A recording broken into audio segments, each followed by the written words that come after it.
کہ میرے نبی پاک علیہ السلام نے تربیت کی تھی نا حضرت فاطمہ کی. فرمایا بیٹے تیرا خامد اسی طرح ہے کہ جس طرح تیرے لیے مجازی خدا ہوتا ہے. اگر میں کسی کو سجدے کا حکم دیتا تو عورت کو کہتا خامد کو سجدہ کرے. دیکھنا. اور میرے نبی پاک کے لفظ ہیں حدیث ترمذی میں, فرمایا جو بی بی اس حال میں مر گئی کہ اس کا خامد اس سے راضی تھا, فرمایا اللہ اس کے لیے جنت کے سارے دروازے کھول دے گا. تربیت کی تھی نا تربیت. تو خود میرے نبی پاک شادی کے بعد حضرت فاطمہ کو لینے گئے, کہا فاطمہ چلا لینے آیا ہوں. تربیت خود کی تھی. بی بی شہبہ کہنے لگی حضور نبی کا حکم ہے کہ باپ کا؟ نبی کا حکم نام ماننا کفر ہے. نبی کا حکم کہ باپ کا. حضور نے فرمایا باپ کا. کہنے لگی محبوبہ بیٹھ جائیں, جب تک علی نہیں آئیں گے میں کوئی نہیں جاؤں گی. آپ کی تربیت کا نتیجہ ہے. میں کیسے چلی جاؤں جب تک شیر خدا نہیں آتے؟ کچی زمین پر یوں اللہ کے رسول طامت سمیٹ کے بیٹھ گئے. دیر کے بعد حضرت علی آئے. ماتھے پہ شکن نہیں. ایک دفعہ نہیں حضور نے کہا کہ میرے گھر میں پلا ہے. جناب علی تو کچھ سالوں کے تھے جب حضور کے در اقدس پہ آ گئے. یہ نہیں اللہ کے رسول نے فرمایا کہ میرے گھر میں پلا ہے, میرا غلام ہے, ساری زندگی میرا دستر نگر رہا ہے, کیسے بول سکتا ہے؟ کوئی لفظ نہیں کہے. فرمایا تو ٹھیک کہتی ہے, شیر خدا آئے. تو میرے کریم رسول نے فرمایا علی اگر تو اجازت دے تو میں فاطمہ کو لے جاؤں. تو کہا یا رسول اللہ میں آپ کو اجازت دوں, تو امیر حرم, میں فقیر بے نوا, تو کجا من کجا. حضور میں آپ کو اجازت دوں. فرمایا بھائی فاطمہ نہیں مانتی.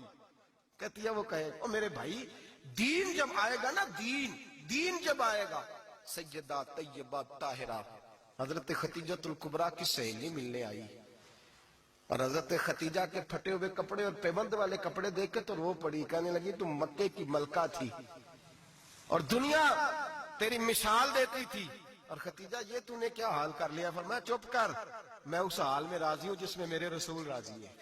فرمایا ادھر آؤ, کائنات میں اگر اللہ نے سب سے شان والی بیٹی دی ہے تو مجھے دی ہے, اور میں اس علی کو دے رہا ہوں جس کا مکان بھی کوئی نہیں, کاروبار بھی کوئی نہیں, جس علی کا بظاہر کوئی بینک بیلنس نہیں, کوئی مربع نہیں, کوئی شے نہیں.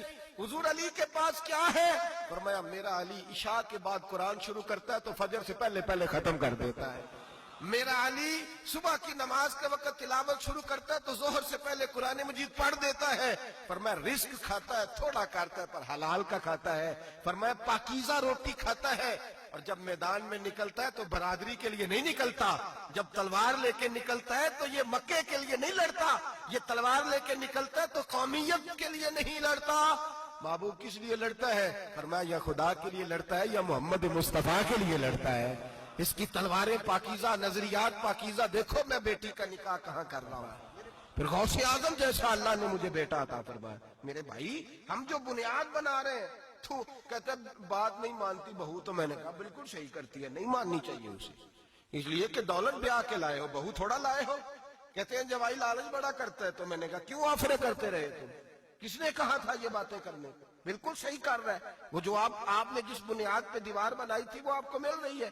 میرے نبی کریم صلی اللہ علیہ وسلم نے فرمایا جب تو گھر بنانے لگے, بچی اور بچے کے لیے رشتہ ڈھونڈنے لگے, دین کو, اگر بچے کے دل میں خوف خدا ہوگا تو بیوی کو مارتے وقت ڈرے گا, 100 دفعہ خیال آئے گا. عورت کے اندر خوف خدا ہوگا تو سمجھے گی میرا خاوند ہے. اگر وہ نماز سے, قرآن سے, نبی پاک صلی اللہ علیہ وسلم سے وابستہ ہوں گے میاں بیوی, تو ان کے اندر ضرور کچھ نہ کچھ تصورات آئے. نہیں, محبوب سبحانی, غوث سمدانی, شیخ عبد القادر جیلانی رحمت اللہ علیہ, آپ کے والد گرامی فرماتے ہیں کہ میں بھوک بڑی سخت لگی ہوئی تھی, بڑی سخت بھوک لگی تھی, تو ایک سیب بہتا ہوا جا رہا تھا, پانی میں, تو اٹھایا تو کھا لیا. دل میں خیال آؤ ہو پتہ نہیں کس کا تھا. اب جدھر سے پانی آ رہا تھا ادھر چل نکلا. ایک درخت ہے, باغ ہے, اس باغ کے بہت سارے درخت جھکے ہوئے ہیں, اس دریا کی جانب پتہ کیا کس کا ہے, سمجھ آئی کہ انہی کے باغ سے وہ سیب جو ہے بہ کے گیا ہوگا.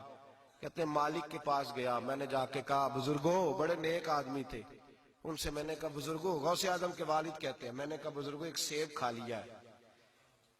تو پریشان ہوں کہ وہ میرے لیے جائز نہیں تھا, بڑی کیا کرنے کی کوشش کرتا ہوں, نکلتا نہیں, مہربانی ہو جائے. انہوں نے کہا میں نہیں معاف کرتا. میرا سیب کیوں کھایا, حالانکہ جاتی ہوئی بھی شاید ایسے ہی جائز ہے, کیوں تو نے کھایا؟ میں نہیں معاف کرتا. تو کو بابا جی قیمت لے لو, بخش دو. بابا جی کہنے لگے چل کچھ دن رہ, میرے کھیتوں کو پانی لگا. سید زادے, چڑھتی جوانی, خوبصورت ماتھا,